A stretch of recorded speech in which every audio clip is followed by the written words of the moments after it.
নমস্কার বন্ধুরা, আজকের ব্লগটা এখান থেকে শুরু করছি। আর আমার সকল বন্ধুদেরকে জানাই রথযাত্রার অনেক শুভেচ্ছা।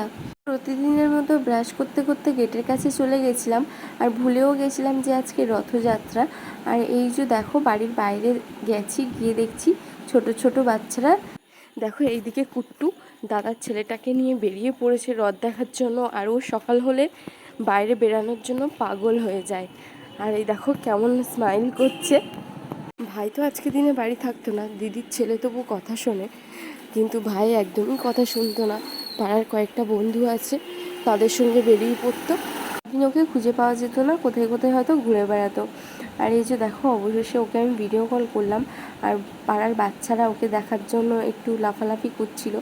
যেহেতু ভিডিও কলে দেখাচ্ছিলাম, দেখ এই দেখ, মানে ওদের বয়সী যেই বাচ্চাগুলো ছিল ওরা রথ নিয়ে বেরিয়েছিল, তো ওই জন্য আমি বললাম ভিডিও কল করে দেখাই। আর ওরও মাথায় ছিল না যে আজকে রথ। ওকে যে দেখালাম ও খুশি হয়ে গেল। এই যে দেখো বাচ্চাদের কাণ্ড, রাস্তায় যত পাবলিক যাচ্ছে তাদেরকে দাঁড় করিয়ে করিয়ে চরণামৃত খাওয়াচ্ছে। আর ওই যে বাইক নিয়ে আছে তাদেরকেও দাঁড় করিয়েছে, ওদের চরণামৃত দিয়ে তারপর ছেড়েছে।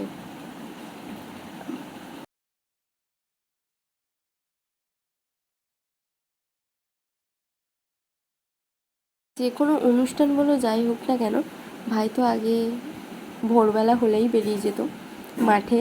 আর আজকে দিনে ও খুব মিস করছে। সবাই এখানে এনজয় করছে আর ও চুপচাপ বসে আছে। আমি মাকে বললাম যে নিউ টাউনে কেউ রথ নিয়ে বেরিয়েছে কিনা দেখো, তাহলে ভাইকে দেখিয়ে আনবে সবাইকে জিজ্ঞাসা করে। সকাল সকাল ফোন করেই দেখছি ঝগড়া করছিল মায়ের সঙ্গে। আমি ফোন করতেই একটু চেঞ্জ হয়েছে।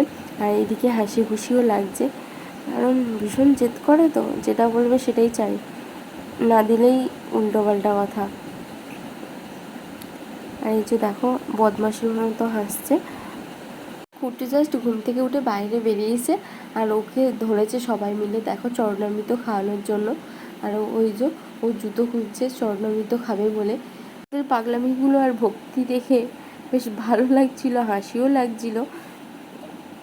যাই হোক বন্ধুরা, আর সকালবেলা এদের সঙ্গে একটু মজা করে বা এদের সঙ্গে সময় কাটিয়ে মাইন্ডটা একটু ফ্রেশ লাগছে। আর এদিকে ভাই তো ভিডিও কলে আছে, আর এই দেখো চরণামৃতটা খাচ্ছে দেখো কুট্টু। সন্দেশ আর দই আরও কী সব দিয়ে বানিয়েছে। আর বললাম সাবধানে থাকিস, কারণ সবেমাত্র বোনমারও আর কেমো হয়েছে, সাবধানে থাকতে বললাম।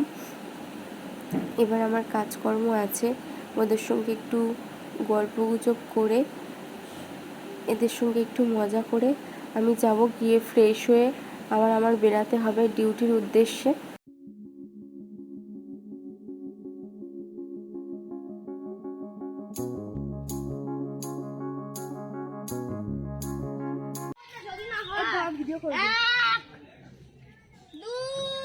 ওই দেখ খেয়ে নিচ্ছি সঙ্গে সঙ্গে। ছাকা লাগে না, ঢোকা ছাকা লাগে না। ফুগলা কি খাওয়া হচ্ছে? না না, আর নয় আর নয় আর নয়। দেখছি দেখছি ও দেখছি তো ফুগলা। ইস হ্যাঁ হ্যাঁ, বুঝে আমাদের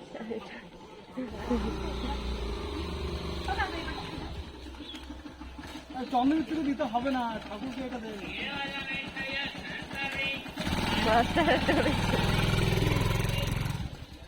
তোমাকে দিল না, সবাইকে দিল। ও আচ্ছা, তোমার তো রং নেই তাই না? ও বুঝতে পেরেছো? এ ওর এবলা একটু কয়েক মশলা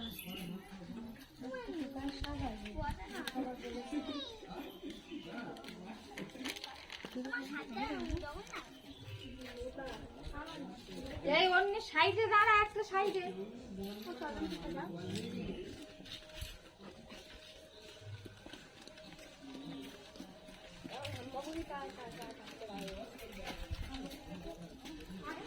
পুগলা চলে এসো। দেখতে ভালো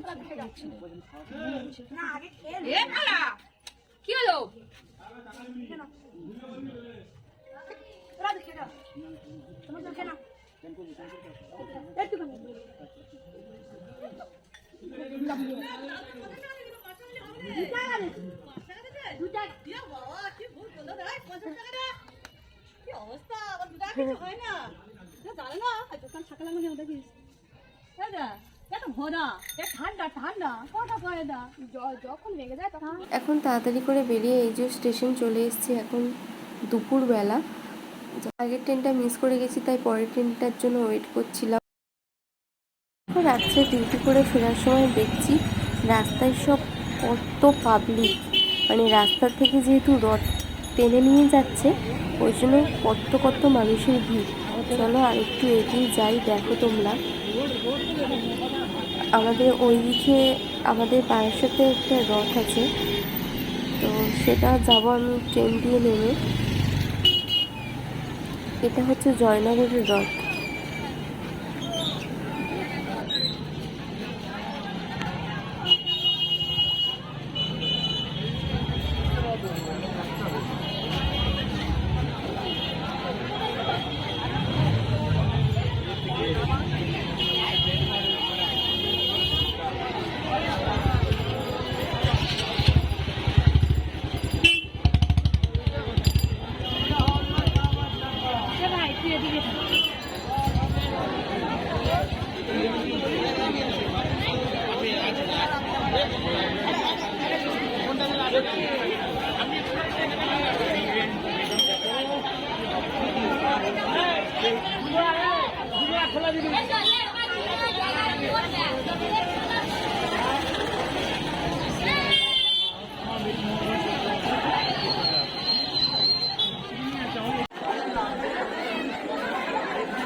ভেবেছিলাম রথের দড়িটা ধরে টানবো, কিন্তু পূজা হচ্ছিল আর সবাই ঘিরে দাঁড়িয়েছিল, আর এইদিকে আমার ট্রেন টাইমও হয়ে এসেছিলো।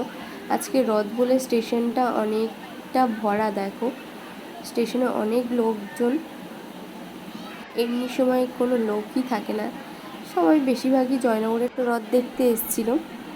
দেন আমি উঠে গেলাম ট্রেনে। দেখতে পাচ্ছি ট্রেনেও আজকে ভিড় আছে, এমনি সময় পুরো কামরাটাই ফাঁকা থাকে, কেউ বসার থাকে না। দেন চলে আসলাম এই যে ট্রেন দিয়ে নেমে আমাদের বারাসাতের রথ এটা, তো বৃষ্টির কারণে রথটাকে ঢুকিয়ে দিয়েছে, পূজাও হয়ে গেছে। চলে আসলাম আমি বাড়িতে। এখন সারাদিন আমার কিভাবে পাস হয়ে যায় জানি না, সেই সকালে বেরোলে রাতে ঢুকি।